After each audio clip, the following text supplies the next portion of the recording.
High বন্ধুরা, বৈশাখীর রান্নাঘরে আপনাদের সবাইকে স্বাগত। আশা করি সবাই ভালো আছেন, সুস্থ আছেন। আজকে আমি একটা নতুন রেসিপি আপনাদের সঙ্গে শেয়ার করতে চলে এসেছি।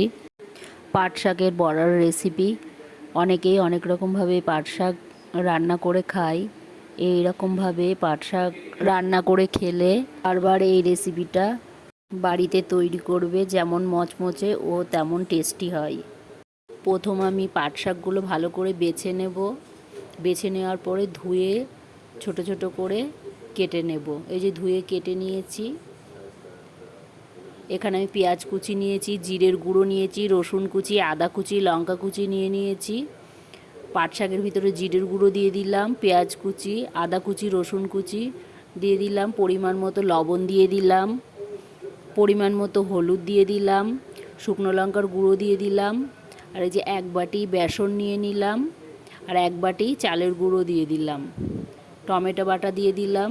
দিয়ে ভালো করে হাত দিয়ে মেখে নেবো। আমি একটু জল দেব না, লবণ দেওয়া রয়েছে। লবণ দেওয়ার জন্য শাক থেকে জল বার হয়ে যাবে। এই যে আমার ভালো করে মাখা হয়ে গেছে। গরম করে সাদা তেল দিয়ে দিয়েছি। এবার হাতের সাহায্যে এই যে চ্যাপটা চ্যাপটা করে আমি দিয়ে দেব। কড়াই দিয়ে চ্যাপটা চ্যাপটা করে দিয়ে দিতে হবে।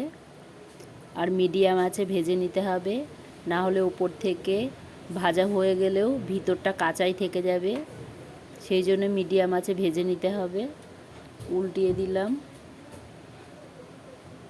এই বড়াগুলো ভাজা হয়ে গেছে, এবার আমি তুলে নেব।